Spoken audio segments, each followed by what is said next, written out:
کرام واجب الاحترام دوستو بزرگوں، اسلام دو چیزوں کا نام ہے، حقوق اللہ، حقوق العباد۔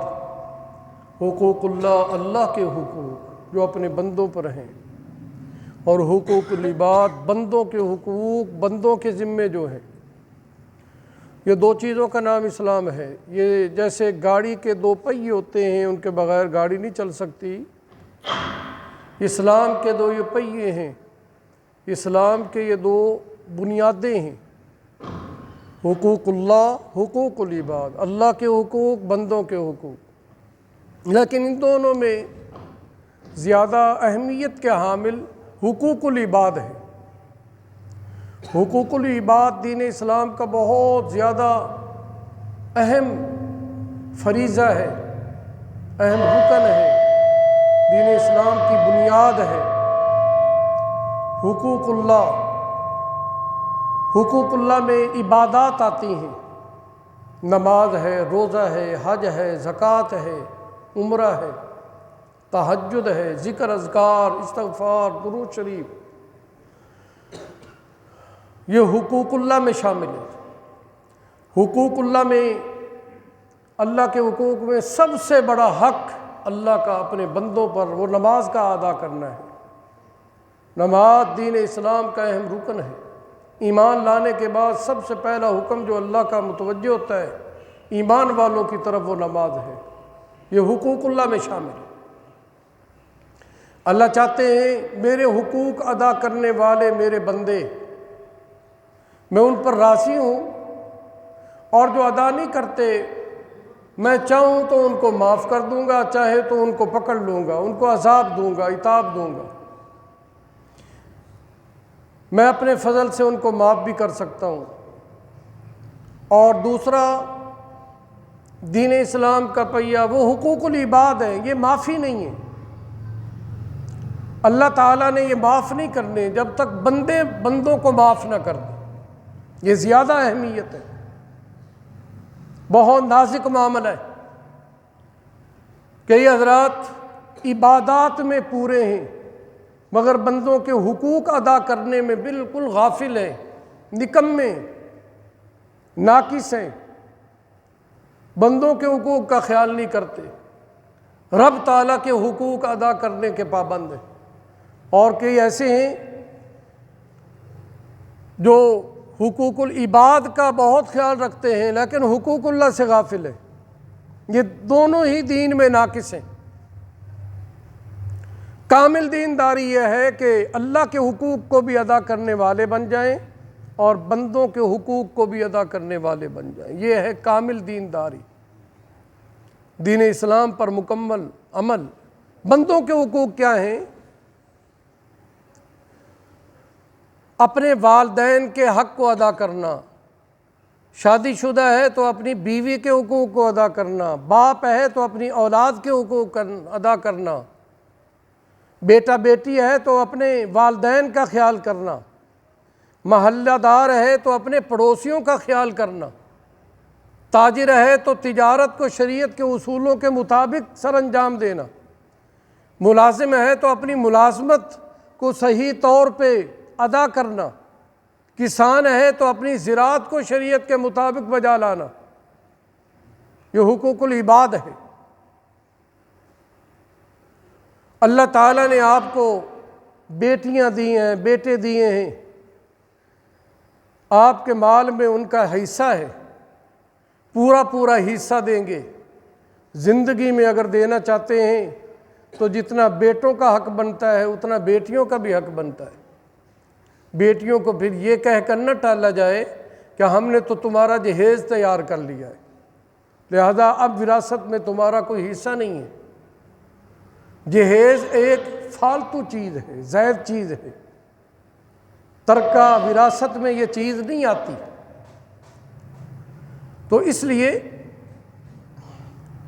جتنا آپ اپنے بیٹوں کو دیں اتنا ہی بیٹیوں کو دیں گے تو جان چھوٹے گی، ورنہ یہی تمہارے گلے کا طوق بن جائے گا، یہی تمہاری ناکامی کا سبب بن جائے گا، تمہاری پریشانی کا یہی باعث بنے گا، اور تم ظالموں میں لکھے جاؤ گے۔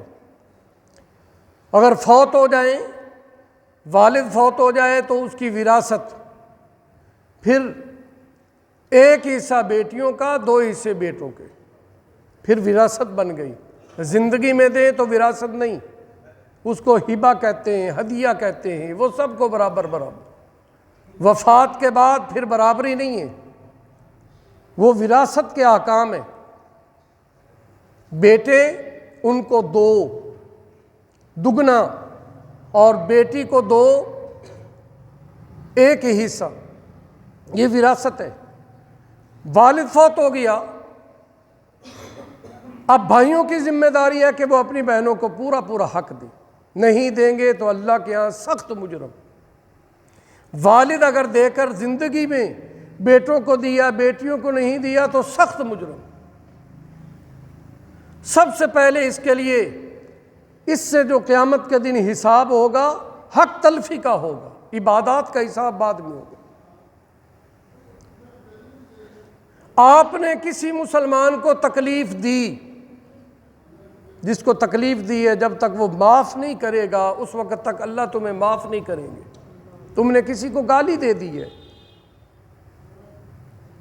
تم نے کسی کو پریشان کیا ہے، تم نے کسی کا حق دبایا ہے، اس کی تمہارے پاس امانت تھی، تم نے اس میں خیانت کی ہے، تو اس کا تم سے حساب جھکایا جائے گا، تم سے اس کا بدلہ لیا جائے گا، تمہیں اس کی سزا ملے گی۔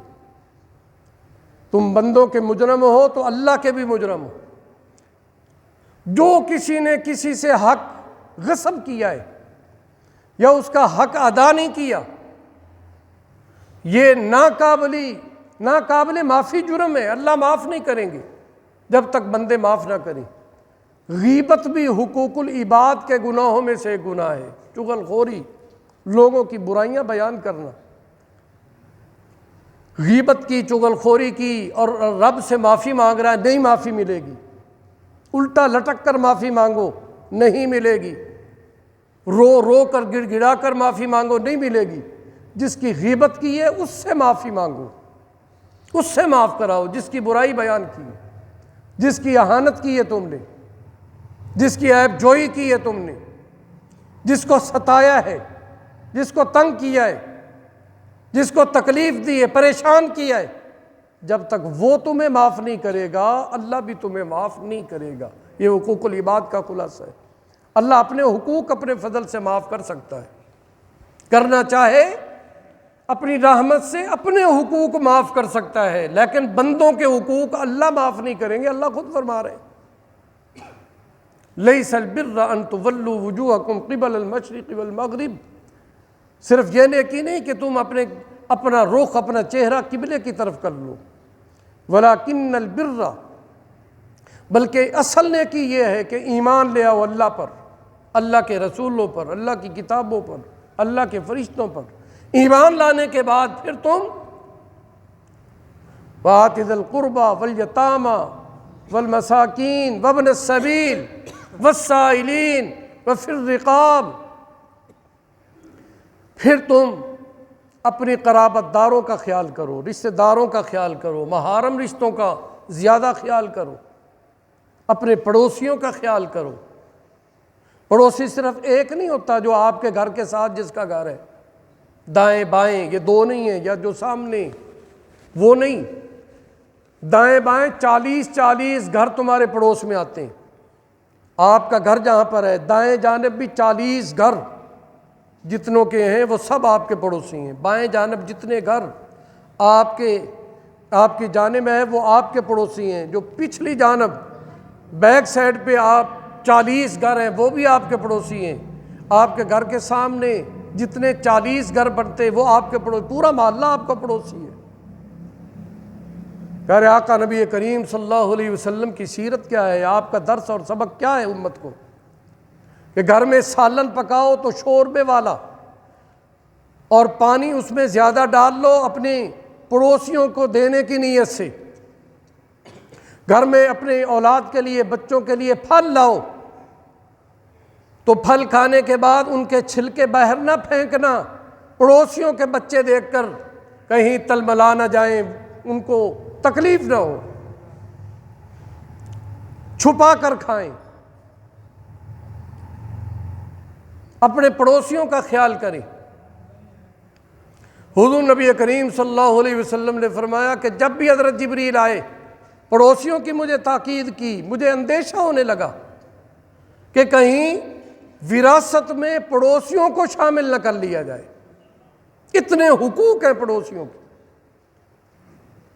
وہ غصے بھی ہوں تو ان کے ساتھ غصے نہ ہوں، وہ تم سے اختلاف کریں تو تم اختلاف نہ کرو، وہ تم سے نفرت کریں تو تم نفرت نہ کرو، محبت کرو، وہ تو سلام نہ کہیں تو تم ہی سلام کہہ لو، کیونکہ وہ تمہارے پڑوسی ہیں۔ ایک آدمی کی، گناہگار آدمی کی اس بات پہ بخشش ہو گئی کہ پڑوسی اس سے لڑ رہا تھا اور وہ مسکرا رہا تھا اور کہہ رہا تھا تو میرا پڑوسی ہے اس لیے میں نے تجھ سے نہیں لڑنا۔ اس بات پہ اللہ نے اس کی مغفرت کی، حالانکہ وہ بہت بڑا گناہگار تھا۔ اس بات پہ میں چلی۔ ایک آدمی کو اللہ نے دیا ہے، تنگ دست آدمی، ضرورت مند، اس کے دروازے پر چل کر آیا، بھیک مانگنے کے لیے نہیں، قرض لینے کے لیے آیا، اور یہ قادر تھا کہ قرض دیتا، آسانی سے دے سکتا تھا، تو فرمایا اس نے قرض دیا غریب سمجھ کر، پھر اس کو معاف کر دیا، یہ بغیر حساب کے جنت میں جائے گا۔ قرض دیا پھر معاف کر دیا کہ یہ غریب ہے، چلو اس کے پاس دینے ادائیگی کی ہمت نہیں ہے، مجھے اللہ نے دیا ہے، اس نے معاف کر دیا، تو اس معافی کے بدلے اللہ تعالیٰ اس کو جنت عطا فرمائے گے۔ حساب کتاب میں اللہ تعالیٰ آسانی کا معاملہ فرمائیں گے۔ یہ چھوٹی چھوٹی باتیں نہیں ہیں، ان پر بخشش کے وعدے ہیں، مغفرت کے وعدے ہیں۔ جس پر مغفرت اور بخشش ہونی ہے وہ اعمال چھوٹے نہیں ہوا کرتے، وہ بہت بڑے اعمال ہیں، ان کو ہم بڑا سمجھیں۔ راستے پر چلتے ہوئے کوئی آدمی کانٹا اٹھا دے کہ کسی کو چبھ نہ جائے، پتھر پڑا ہوا اٹھا کر سائڈ پہ لگا دے کہ کسی کو ٹھوکر نہ لگے، اس عمل سے تم نے لوگوں کو، بندوں کو، اللہ کی مخلوق کو تکلیف سے بچایا، اللہ جہنم کی تکلیف سے تمہیں بچائیں گے، اس پر بھی اللہ تعالیٰ تمہیں اجر عطا کرے گا۔ ایک صحابی حضور صلی اللہ علیہ وسلم کی خدمت میں حاضر ہوئے، عرض کی یا رسول اللہ، میرے پڑوس میں ایک عورت ہے، ساری رات اس کی مصلے پر گزرتی ہے، عبادت گزار ہے، شب بیدار ہے، ذکر اذکار کرنے والی ہے، تلاوت کرنے والی ہے، دعائیں مانگنے والی ہے، اللہ کی حضور گڑگڑانے والی ہے، شب بیدار ہے، دن کو روزے کے ساتھ ہوتی ہے، رات کو مصلے پر ہوتی ہے، تیری عبادت بجا، اللہ کی عبادت بجا لاتی ہے، پیارے آقا، لیکن وہ زبان سے گالیاں بکتی ہے، زبان تراز ہے، اس کے بارے میں آپ فرمائیں، ارشاد فرمائیں، کیا فرمانا چاہتے ہیں؟ تو آپ صلی اللہ علیہ وسلم نے فرمایا کہ یہ عورت دوزخی ہے، دوزخ میں جائے گی۔ ساری رات مصلے پر گزارنے والی، دن کو روزہ رکھنے والی، اللہ کے حضور گڑگڑانے والی، حضور فرما رہے ہیں کہ دوزخ میں جائے گی، اس لیے کہ اس کی زبان ناپاک ہے، یہ گالیاں دیتی ہے، لوگوں کو تنگ کرتی ہے، اللہ کی مخلوق کو گالیوں سے پریشان کرتی ہے، یہ دوزخی عورت ہے، اس کی عبادت اس کو دوزخ سے نہیں بچا سکتی، اس کے سجدے اس کو دوزخ سے نہیں بچا سکتے۔ اپنی زبان کو پاک کیجیے، صاف کیجیے۔ نمازی نماز پڑھتا ہے، تہجد کا پابند ہے، لیکن زبان سے لوگوں کو گالیاں دیتا ہے، اس کی نماز اس کے منہ پر مار دی جاتی ہے، اس کے سجدے اس کے منہ پر مار دیے جاتے ہیں۔ ہمیں تیری ایسی عبادت کی ضرورت نہیں ہے، اپنی زبان کو، اپنی زبان میں مٹھاس پیدا کیجیے، میٹھے بول پیدا کیجیے، وقولوا قولا سدیدا کا مصداق بنے، جب بھی بات کریں اچھی بات کریں، لوگوں کو خوش کرنے والی بات کریں، ایمان والوں کو تکلیف نہ دو، کسی مخلوق کو بھی تکلیف نہ دو، جانوروں کے بھی حقوق ہیں، فرمایا بکرا، بکری، دمبا، گائے تم اگر ذبح کرنے لگے ہو تو چھری کو پہلے تیز کر لو تاکہ اس کو تکلیف نہ ہو۔ جانوروں کا خیال کیا، گدھے پر تم سوار ہو، اونٹ پر سوار ہو، خچر پر، گھوڑے پر سوار ہو، بلا وجہ اسے کھڑا کر کے اس کے اوپر نہ بیٹھے رہو اور باتیں کرتے رہو، تقریریں کرتے رہو، نہیں، نیچے اترو، تمہارا سفر پورا ہوا فوراً نیچے اترو۔ آپ صلی اللہ علیہ وسلم نے جانوروں کا خیال کیا۔ الصبح پیارے آقا ایک باغ میں نکلے، آپ بھی چہل قدمی کیا کرتے، واک کرتے تھے آپ بھی، نماز فجر، باغات میں جانا آپ کو پسند تھا۔ مدینہ میں کھجوروں کے چاروں طرف باغات ہیں، اس لیے مدینہ کو کھجوروں والا شہر کہا جاتا ہے۔ آپ باغات میں جاتے، خاص طور پہ حضرت ابو طلحہ کا باغ جو ابھی مسجد نبوی میں آ چکا ہے، باب فات کے قریب، اس میں آپ صبح صبح جایا کرتے تھے۔ آپ صلی اللہ علیہ وسلم سیر کے لیے، واک کرنے کے لیے نکلے، ایک باغ میں پہنچے تو ایک اونٹ دوڑتا ہوا آپ کی طرف بڑھا۔ صحابہ خوف زدہ ہوئے، کہیں یہ نقصان نہ دے دے، اونٹ دوڑتا ہوا آ رہا ہے۔ آپ نے صحابہ کو روکا کہ رک جاؤ، اس کو آنے دو، یہ کوئی شکایت لے کر آ رہا ہے۔ آپ بھانپ گئے تھے۔ تو جب اونٹ دوڑتا ہوا آیا، آپ کے قریب پہنچا تو اس نے اپنا سر آپ کے قدموں پر رکھ دیا اور اس کی آنکھوں میں آنسو بھر آئے۔ جانور بھی پہچانتے تھے کہ حضور رحمت للعالمین ہے، ہماری شکایات کا مداوع یہی کر سکتے ہیں، ہمارے دکھوں کا علاج انہی کے پاس ہے، یہ رحمت کائنات ہیں۔ تو اس نے سر آپ کے قدموں پہ رکھ دیا اور رونے لگ گیا اور کچھ بلبلایا۔ حضور سمجھ گئے۔ آپ نے فرمایا کہ صحابہ یہ اپنے مالک کی شکایت کر رہا ہے کہ مالک مجھ سے کام زیادہ لیتا ہے، چارہ تھوڑا دیتا ہے، مجھے بھوکا رکھتا ہے، پیٹ بھر کر مجھے چارہ نہیں دیتا، میرے حق کو ادا نہیں کرتا۔ جانوروں سے آپ نے فرمایا جانوروں سے کام لو تو پھر ان کا پیٹ بھی بھرو، ان کے حقوق کا خیال کرو، ان کے حقوق کو ادا کرو۔ جیسے تم تھک جاتے ہو جانور بھی تھک جاتا ہے، اس کا احساس کرو۔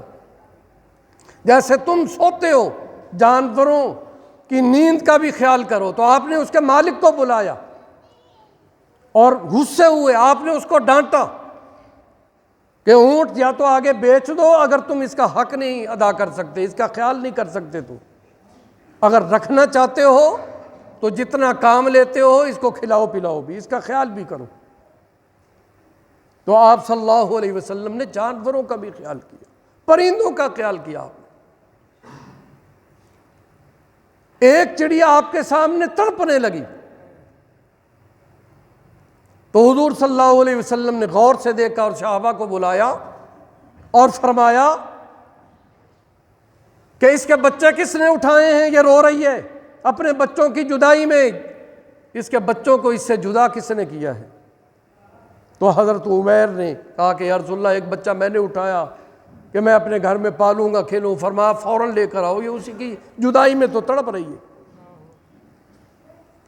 تمہاری مائیں تمہاری جدائی میں تڑپتی ہیں تو یہ بھی تو اپنی اولاد میں تڑپ رہی ہے۔ پرندوں کا بھی آپ نے خیال کیا۔ آپ صلی اللہ علیہ وسلم نے انسانوں کو انسانوں کے حقوق بتائے۔ احادی برحق ہیں، آپ نور ہدایت لے کر آئے، روشنی کا چراغ تھے، مشعل نور تھے۔ تو حضور نبی کریم صلی اللہ علیہ وسلم نے ہمیں حقوق بتائے۔ والدہ کا خیال کرو کہ ان کا سب سے بڑا تم پر حق ہے، خاص طور پہ جب وہ بیمار ہو جائیں، بڑھاپے کو پہنچ جائیں، تو پھر تمہاری نجات کا ذریعہ تمہارے والدین ہیں۔ خدمت کرو گے تو جنت کے دروازے کھل جائیں گے۔ پھر ان کو مقدم رکھو، ماں کو، باپ کو، ہر آن ہر گھڑی زندگی کے ہر پہلو پر مقدم رکھو۔ اگر تمہیں نجات چاہیے ان پر کسی کو ترجیح نہ دو، اپنی اولاد کو، اپنی بیوی کو، اپنے بچوں کو، ماں باپ پر ترجیح نہ دو، ان کو بھی ان کا خادم بناؤ۔ یہ اسلامی تعلیمات ہیں۔ ایک لڑکی کو نکاح کر کے لے آئے تو اس نے کہا کہ تو میری ساس ہے، تیری خدمت شریعت میں مجھ پر نہیں ہے، تو میری ساس ہے۔ حالانکہ حدیث پاک میں کہ ساس تمہاری ساس نہیں ہے، تمہاری ماں ہے، تو ماں کی خدمت تو ہے نا۔ سسر تمہارا صرف سسر نہیں، وہ باپ ہے۔ تو اس نے اپنے خامد کو کہہ سنایا کہ وہ ماں تیری ہے، میری تو نہیں ہے، میرے ذمے تو اس کی خدمت نہیں۔ وہ باپ اگر بیمار ہے تم خدمت کرو، میرے ذمے تو نہیں ہے۔ تمہارے ذمے کیا ہے؟ انہوں نے کہا شریعت میں ہے کہ میرا مکان علیحدہ ہو، میں تمہارے ماں باپ کے ساتھ نہیں رہوں گی، علیحدہ رہوں گی۔ انہوں نے کہا بہت اچھا۔ وہ مفتی صاحب کے پاس گیا، انہوں نے کہا کوئی اس کا حل بتاؤ۔ انہوں نے کہا جی بات تو ایسے ہی ہے جیسے وہ کہہ رہی ہے، لیکن ایک بات سنو، شریعت نے 4 شادیاں کرنے کا مرد کو حق دیا ہے۔ آپ کی ایک بیوی، آپ ایک اور شادی کر لیں، ایسی کوئی بیوی تلاش کریں جو آپ کی بھی خدمت کرے، آپ کے ماں باپ کو اپنا ماں باپ سمجھے، کیونکہ یہ تو حدیث پاک ہے، پیارے آقا کا فرمان ہے کہ ساس تمہاری ماں ہے، سسر تمہارا باپ ہے، داماد سسر کا بیٹا ہے، بہو ساس کی بیٹی ہے۔ یہ تو احادیث بھری پڑی ہے۔ تو اس نے آ کر بیوی کو کہا ٹھیک ہے، علیحدہ رہنا تجھے شریعت نے حق دیا ہے، تو مجھے دوسری نکاح کا بھی حق دیا ہے۔ میں ایسی بیوی لاؤں گا جو میری خدمت کرے، میری ماں کا بھی خیال کرے، میرے باپ کا بھی خیال کرے، جو میرے ساتھ رہے، میری والدین کے ساتھ رہے۔ تو اس وقت وہ چکنا ہوئی، اس کے کان کھڑے ہوئے، اس نے کہا نہیں میں ہی خدمت کروں گی۔ اب ٹھیک ہوئی نا، رائے راست پہ آ گئی۔ اس نے کہا تم خدمت کرو گی تو ٹھیک ہے، مجھے پھر اور شادی کی ضرورت نہیں، ورنہ اسلام نے تو 2 نہیں 3 نہیں بلکہ 4 کا مجھے آرڈر دیا ہے کہ میں 4 بھی کر سکتا ہوں۔ آج یہ سب سے بڑا گھروں میں فتنہ بنا ہوا ہے، ساس اور بہو کی لڑائی، اختلاف۔ یہ اختلاف تب ہوتا ہے جب ساس بہو کو بیٹی نہ سمجھے اور بہو اپنی ساس کو ماں نہ جانے۔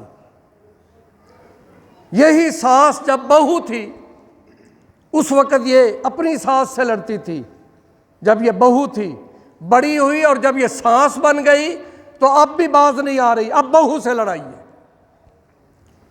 بیٹی جو کچھ مرضی کر لے کوئی بات نہیں، کوئی حرج نہیں، میری بیٹی تو ہے نا، غلطیاں ہوتی رہتی ہیں بیٹیوں سے، اور بہو سے وہی کوئی غلطی ہو جائے تو یہ گھر میں سب سے بڑی تھانے دار بن جاتی ہے، جو کہتی ہے نہیں اس کو سزا دی جائے گی، اس نے جو جرم کیا ہے ناقابل معافی جرم کیا ہے۔ آج گھروں کے گھر اجڑ گئے اسی وجہ سے۔ اور بیوی کی محبت خامد پر اتنی چھا جاتی ہے کہ وہ ماں کا بھی خیال نہیں کرتا، باپ کا خیال نہیں کرتا، اس کی آنکھوں پہ پٹی بن جاتی ہے۔ بیوی کی محبت چھا گئی، اتنا عشق میں مبتلا ہوا کہ نہیں دیکھ رہا کہ میری ماں بھی ہے یا نہیں، میرا باپ بھی ہے یا نہیں۔ یاد رکھو یہ وہ مقدس ہستیاں ہیں، محبت کی نگاہ سے ان کو دیکھیں تو حج مقبول کا ثواب ہے، اور خدمت کریں گے تو کیا عالم ہوگا تمہاری عبادت کا، تمہارے اس عمل پر رب کائنات تمہیں کیا دیں گے۔ تو اس لیے ان کا خیال کریں۔ آقا دو جہاں صلی اللہ علیہ وسلم، صحابہ کرام کی مجلس جمی ہوئی ہے اور آپ واعظ فرما رہے ہیں،